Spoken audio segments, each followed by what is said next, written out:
دیکھیں، سب سے پہلی بات تو یہ ہے کہ کشمیر میں جس طرح پاکستان تحریک انصاف کی حکومت کو ختم کیا گیا اور پھر ایک ایسا سسٹم لایا گیا کہ اپوزیشن ہی تقریباً ختم ہو گئی تمام پارٹیوں کو اکٹھا کر کے، تو ایک ویکیوم کریٹ ہو گئی. اور اس ویکیوم کی وجہ سے آج اس وقت جو ہے نا، لازمی کبھی ویکیوم تو رہتی نہیں ہے، کوئی اور اس کو فل کر لیتا ہے. تو ابھی جو انہوں نے سب کچھ کیا ہے یہ خود ان کے ذمہ دار ہے. آپ پولیٹیکل پارٹیز کو اپنے کام کرنے دیں، اپوزیشن ہو، ایک نظام ہو، لوگوں کی آواز آئے، ایشوز پہ بات ہو. تو اس کی وجہ سے میں سمجھتا ہوں کہ ان کو یہ اپنی پالیسی بدلنی ہوگی. پولیٹیکل پارٹیز کو جو ہے نا کھل کے کام کرنے کا موقع دینا چاہیے. پولیٹیکل پارٹی جو ہے نا وہ جو بھی ہوتی ہے وہ رسپانسبل ہوتی ہے، وہ اپنے اس کے اندر کام کرتی ہے، اپنے جو قانون آئین کی فریم اندر. تو ابھی بھی جو صورتحال ہے میں سمجھتا ہوں کہ اس کو پیشنسلی جو ہے نا ہینڈل کرنا چاہیے. یہ طاقت کا استعمال ہر جگہ کر کے ایک فاشسٹ رویہ رکھے ہوئے یہ کسی طور پر قابل قبول نہیں ہے. ان کے ساتھ مذاکرات کرے، انگیج کرے، اس کی ایشوز ایڈریس کرے. کچھ ایشوز کی ایسے ہے کہ وہ مطلب سمجھنے والے ہیں، وہ حل ہونے والے ہیں، کوئی سی بات نہیں ہے، کیونکہ اس سے ہم نے کشمیر کی ایشو کو بہت زیادہ نقصان پہنچا رہے ہیں. میری تجویز یہ ہوگی کہ جذبات کی بجائے ہمیں حکومت جو بھی ہے اس کو چاہیے کہ وہ افہام و تفہیم سے اور صبر استقامت سے جو ہے نا اس معاملے کو حل کریں. اچھا، یہ بتائیں کہ وفاقی بجٹ کے حوالے سے آپ کے کیا تحفظات ہیں؟ کیا وفاقی بجٹ؟ دیکھیں، وفاقی بجٹ تو آپ اس کو نہیں کہہ سکتے، کیونکہ بجٹ جو ہے وہ آئی ایم ایف سے ایک تیار ڈاکومنٹ آیا ہے، اور اس میں اس وقت جو ٹیکسز لگا رہے ہیں یہ تقریباً 18,000 نئے ٹیکسز لگا رہے ہیں. مطلب یہ جو ٹیکسز لگا رہے تو اس وجہ سے یہ تو صورتحال اس طرح گمبھیر ہوتی جا رہی ہے کہ انہوں نے جو کسان کا برکس نکال دیا. ایون انڈسٹری جو ہے نا وہ پوری طرح اس وقت جو ان کی ٹیکسیشن ہے تقریباً 60% سے مختلف قسم کے ٹیکس وہ بڑھ گئے. تو مطلب کیسے وہ سروائیو کرے گا؟ وہ اپنی بھی کچھ کمائے گا، وہ 60% ٹیکس دے کے کیسے اپنے انڈسٹری کو یا اپنے کاروبار کو پروان چڑھائے گا؟ اور پھر جو اس وقت پوری دنیا میں جو ہو رہا ہے، آپ دیکھ رہے ہیں کہ ہمارے انویسٹمنٹ باہر جا رہی ہے، اور باہر سے جو تھوڑی بہت کمپنی نئے ملٹی نیشنل کمپنیاں جو ہے نا وہ ملک سے باہر چلی گئی ہے. تو اس وقت جتنی بھی یہ دعوے کر رہے ہیں کہ ہم نے بہت بڑے اچیومنٹ کیے ہیں، ہم نے بہت بڑے دنیا کی تنازعات میں رول پلے کیا، تو ہم یہ سمجھنا چاہتے ہیں کہ اس کا ٹھیک ہے، ہم اس کا سپورٹ کر رہے ہیں، ہم نے سپورٹ کیا، لیکن اس کی کوئی عملی ثمرات بھی ہونی چاہیے نا. یہاں انویسٹمنٹ آنی چاہیے، ہم یہاں کوئی عوام کو ریلیف ملنی چاہیے.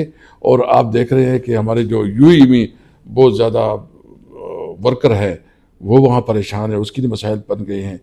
تو کلیکٹیو وزڈم کی ضرورت ہے، اور کلیکٹیو وزڈم تب ہوگا جب اس ملک میں پولیٹیکل اسٹیبلٹی آئے گی، جب تمام پولیٹیکل پارٹیز کو ایکول اپرچونٹی ملے گی، اور ملک میں عدلیہ آزاد ہوگی، تاکہ جو بھی انویسٹمنٹ کرے اس کو احساس ہو کہ میرے ساتھ اگر کوئی زیادتی ہوگی تو عدالت موجود ہے اور میں عدالت سے جو ہے نا کوئی ریلیف لے سکوں گا.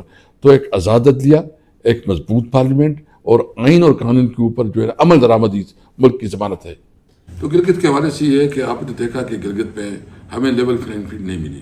گلگت میں ہم سے نشان چھینا گیا، ہمیں نشان نہیں دیا گیا. بس جس پارٹی کے ساتھ ہم نے الائنس کیا اس کے باوجود کہ اس کی رجسٹرڈ ہوئی تھی اس کو نشان بھی دیا گیا تھا، اس کا نشان واپس لے لیا گیا. پھر ہمیں جانے نہیں دیا گیا، مجھے روکا ایئرپورٹ پہ. اب دیکھا کہ اس کی وجہ سے سارے فلائٹ جو ہے نا لوگوں سے چلی گئی. جنید اکبر کو جو ہے نا صوبہ بدر کر دیا گیا. پھر دیگر جو ہماری لیڈرشپ تھی سلمان وہ بھی نہیں جانے دیا. یعنی ہمارے لیے ہر ممکن طریقے سے رکاوٹیں ڈال لی گئی. کیا یہ ووٹ عوام کا حق ہے؟ کیا یہ فیصلے عوام نے کرنے ہیں یا مقتدر نے کرنے ہیں؟ اس قسم کے فیصلے کا اس طرح الیکشن ہوتا ہے جو کشمیر میں ہے. آپ پارٹیز کو، تمام پولیٹیکل پارٹیز کو لیول پلین فیلڈ چاہے. یہ فیئر اینڈ فری الیکشن ہونی چاہیے. جب فری اینڈ فری الیکشن ہوتا ہے تو ڈیفینیٹلی عوام جو حلقے کا نمائندہ ہوتا ہے اور عوام اس کو اعتماد کرتے ہیں تو ان کا انفلوئنس ہوتا ہے اپنے حلقے میں. تو اس قسم کے ریویو کو ختم کرنا چاہیے. ہم سمجھتے ہیں کہ ملک میں جب تک فری اینڈ فیئر الیکشن نہیں ہوتی، اور فری اینڈ فیئر الیکشن تب ممکن ہوگی جو الیکشن کمیشن بنے وہ تمام سیاسی پارٹیوں کے اتفاق سے ہو، اور وہ غیر متنازع الیکشن کمیشن ہو اور فری فیئر الیکشن کروائیں. تو ہم سمجھتے ہیں کہ اس وقت جو ملک میں چیزیں چل رہی ہیں یہ ہائبرڈ نظام سے بھی آگے بڑھ گئے ہیں. ابھی تو یہ نظر آ رہا ہے کہ بظاہر پارلیمنٹ ہے، پارلیمنٹ کی کوئی اوقات نہیں رہی، عدالتوں کی کوئی اوقات نہیں رہی، تمام ادارے جو ہے نا تقریباً کولیپس کر گئے ہیں. میں ان تمام وہ لوگ جو فیصلے کر رہے ہیں ان سے مطالبہ کرتا ہوں خدا را ملک پہ رحم کرے، ملک میں آئین اور قانون کا احترام کرے، ملک میں عدلیہ کو انصاف کا جو اس کا کام ہے انصاف ہونے دے. ہمارا لیڈر عمران خان اگر جیل میں ہے، دیگر جو جیل میں ہیں، ہم صرف اور صرف انصاف چاہتے ہیں. ہمارا ایک مطالبہ ہے کہ ملک میں آزاد عدلیہ ہو اور قانون کی حکمرانی ہو. لاسٹ صرف یہ کہ یہ جو غدار قرار دینے کا سلسلہ چلا ہوا ہے، اب کشمیر کے اتنے لوگ نکلیں، یہاں سے ایک پورا بیانیہ بنا لیا جا رہا ہے میڈیا سے، ایکٹیوسٹ سے، کہ یہ غدار ہیں، ملک دشمن ہیں. یہ رویہ کیوں اپنایا جا رہا ہے؟ دیکھیں یہ ایک بہت بدقسمتی ہے. ملک میں کبھی بھی جمہوری قوتوں کو صحیح معنوں میں پرکھنے نہیں دیا گیا. جو آپ کے مفادات کے خلاف ہے وہ غدار ہے. بھائی کوئی غدار نہیں ہے. جن کی جو حقوق یعنی جو بلوچستان میں جس طرح ہو رہا ہے، بلوچستان میں جو نظام بنایا گیا ہے وہ بہت خطرناک ہے. ہمارے صوبے میں جو صورتحال ہے وہ بہت سیریس چیلنج ہے. جو کشمیر میں صورتحال ہے تو میں سمجھتا ہوں کہ ایک اس وقت ضرورت اس بات کی ہے کہ تمام جتنے بھی اسٹیک ہولڈرز ہیں، وہ عدلیہ ہے، وہ پارلیمنٹ ہے، وہ مطلب اسٹیبلشمنٹ ہے، پوری لیڈرشپ کو، جتنی بھی پولیٹیکل پارٹی، سب کو بیٹھنا ہوگا. کیونکہ اس وقت پاکستان اس صورتحال کا سامنا کر رہی ہے کہ خدا نخواستہ کوئی حادثہ ہو سکتا ہے. پاکستان کی بہتر مفاد میں ضرورت اس بات کی ہے کہ اپنی ذاتی اناؤ کو سائڈ پہ رکھ کے ایک دوسرے کو غدار ڈکلیئر کرنے کی بجائے ایک دوسرے کے ساتھ بیٹھا جائے، سمجھا جائے، اور ایک دوسرے کی جو نقطہ نظر اس کو سمجھا جائے، اس کو جو نا پراپرلی ایڈریس کیا جائے.